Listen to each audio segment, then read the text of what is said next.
सूर्य आग ओकतोय आपल्या महाराष्ट्रामध्ये अनेक जिल्ह्यांमध्ये तळपतं ऊन आहे आणि दुपारच्या सुमारास बाहेर पडल्यानंतर आपल्या लक्षात येत असेल की किती जास्त ऊन आपल्या परिसरामध्ये आहे आणि अनेक जिल्ह्यांमध्ये उष्णतेचा इशारा सुद्धा उष्णतेच्या लाटेचा इशारा देण्यात आला आहे.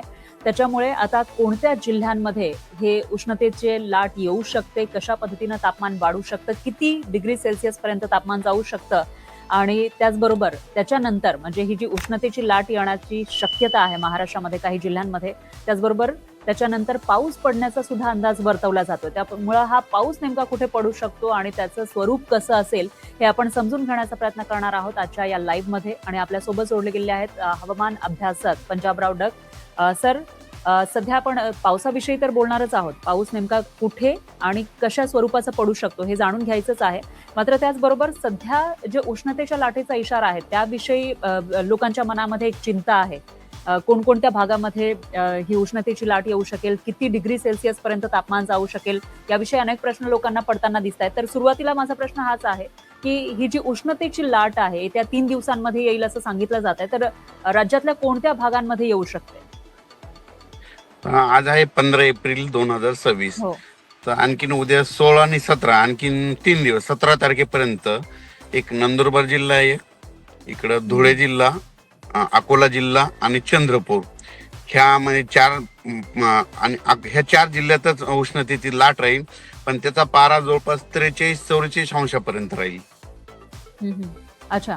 आणि म्हणजे हे जे काही जिल्ह्यात उष्णतेची 42 अंश कुठं 43 अंश आणि 44 अंश पर्यंत राहील त्याचा पारा. पण पण हवामान विभागाकडून असं सांगण्यात आलंय की पारा हा 45च्या वर सुद्धा जाण्याची शक्यता आहे. नाही, 45 नाही, फक्त 44 पर्यंत जाईल.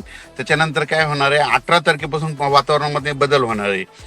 18 तारखेच्या नंतर राज्यात परत काही भागामध्ये पाऊस देखील होणार आहे. म्हणून पारानं आणखीन 2 दिवस, उद्याचा 16 आणि परवाची 17, 17. ह्या 2 दिवसामध्ये 43, 44 आणि 42 अंशापर्यंत राहील.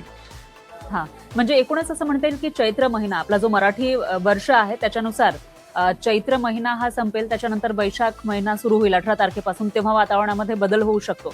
पाऊस हा नेमका कुठे कशा पद्धतीचा पडेल हे याविषयी तर आपल्याला बोलायचंच आहे. पण सध्या हे जे उष्णतेच्या लाटेविषयी तुम्ही बोलताय येत्या 3 दिवसांमध्ये म्हणजे 17 तारखेपर्यंत, आज आहे 15, आज तर उष्णता होतीच बऱ्याचशा जिल्ह्यांमध्ये. त्याच्यानंतर आता उद्या 16 आणि 17.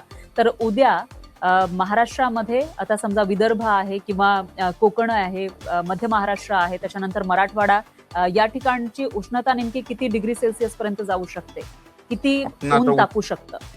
आता उत्तर महाराष्ट्राकडे सांगू इच्छितो की 42 अंश 43 दोन म्हणजे 42-43 पर्यंत उत्तर महाराष्ट्राकडे उष्णतेचा पारा जाऊ शकतो. त्याच्यानंतर विदर्भाकडे मात्र थोडा जास्त वाढेल, कारण की त्या ठिकाणी 43-44 अंशापर्यंत अकोला जिल्हा झालं, चंद्रपूर जिल्हा झालं, त्या पट्ट्यामध्ये काय होईल, यवतमाळकडे देखील काय होईल, 44 पर्यंत पारा जाईल. त्याच्यानंतर परभणी मराठवाड्याकडे काय होईल, 42-43 अंशापर्यंत मराठवाड्यातला पारा राहील. त्याच्यानंतर इकडं पश्चिम महाराष्ट्राकडे मात्र काही भागामध्ये 39, काही 40, 41, 42 पर्यंत राहील. पुणे जिल्ह्याकडं तिकडं मात्र 42 पर्यंत पुण्याकडला देखील पारा राहील. अच्छा, म्हणजे पश्चिम पश्चिम महाराष्ट्रामध्ये कशी स्थिती असेल, असू शकते? पश्चिम महाराष्ट्राकडे देखील ना काही ठिकाणी 39 अंश सेल्सिअस, त्याच्यानंतर 40 अंश सेल्सिअस, 41 आणि 42 पर्यंत राहील पश्चिम महाराष्ट्राकडं. सगळ्यात जास्त मात्र अकोला, नंदुरबार आणि चंद्रपूर ह्या पट्ट्यामध्ये राहील. आणि नागपूर? हो, नागपूर देखील राहील ना. नागपूर म्हणजे विदर्भामध्ये 43 एकूणच अंशापर्यंत राहील. म्हणजे म्हणजे एकूणच असं म्हणता येईल चांगलं की जास्त विदर्भ म्हणजे उन्हाचा आणि पारा विदर्भाकडे राहील. हा, आणि मुंबई किंवा नवी मुंबई या परिसरामध्ये कशा तिकडं पद्धतीचं तापमान राहू शकतं? तिकडे 38-39 पर्यंत राहील. पण तिथं काय होईल, लगेच 21च्या नंतर तिथलं देखील पारा एकदम होऊन आहे. तिकडं परत पावसाची परिस्थिती बघायला भेटेल, म्हणजे पाऊस म्हणजे बघायला भेटेल मुंबईला. 21 एप्रिल नंतर म्हणताय तुम्ही? हो, 21 एप्रिल नंतर. अच्छा, आता आपण 21 पासून ते पावसाचा जवळपास ना मुंबई 21 पासून ते जवळपास मुंबईला 28 एप्रिल पर्यंत चांगला पाऊस बघायला भेटेल मुंबईला, म्हणजे कल्याण, डोंबिवली. अच्छा.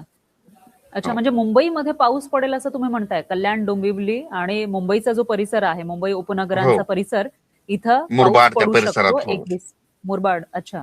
त्या परिसरामध्ये सुद्धा 21 तारखेनंतर पाऊस पडेल असं तुम्ही म्हणताय. मात्र ही जी 29 उष्णता आहे, तारखेदरम्यान 29 पर्यंत हो राहील. म्हणजे 21 ते 29 एप्रिल महिन्याचा जो हो. शेवटचा आठवडा असेल, तेव्हा पाऊस पडू शकतो मुंबईच्या आसपासच्या परिसरामध्ये असं तुम्ही सांगताय. पण आता हे हो. जे उष्णतेच्या लाटेविषयी तुम्ही सांगितलेलं आहे, विदर्भ असेल किंवा मराठवाड्यामध्ये सुद्धा काही भागांमध्ये उष्णतेची लाट येऊ शकते. तर मग ही उष्णतेची लाट येण्यामागचं कारण नेमकं काय आहे? एवढी उष्णता का वाढतीये? काय झालं आतापर्यंत परिस्थिती अशी होती की याचं वाढण्याचं कारण काय झालं. सिमेंटचे रोड झालेत, जागतिकीकरण हं, झालं, कारखानदारी वाढली, वाहनं वाढले, वाहनामध्ये एसी वाढल्या, एसी मुळे 5 बाय 5 फूट मधलं तापमान वाढलं. मग याच्यामुळे तापमान पहिलं काय होतं, पहिलं घर होते, मातीचे घर होते. तर हं, मातीचे घर काय व्हायचे सकाळी जरी 40 अंशापर्यंत जरी तापमान राहिलं, लगेच 7 वाजता लगेच थंड व्हायचे. पण आज परिस्थिती अशी आहे, तुम्ही आज देखील बघा की आता म्हणजे आता दिवस मावळल्याच्या नंतर तुम्ही जर टेम्परेचर मोजल्याच्या नंतर काय होतं, तिथं 38 अंश सेल्सिअस दाखवतंय. म्हणजे इतके ते हं. तापलेले घर राहिले ते सिमेंटचे घर. म्हणजे सिमेंटचे घर झाले, जागतिकीकरण झालं, कारखानदारी वाढली, वाहनं वाढले.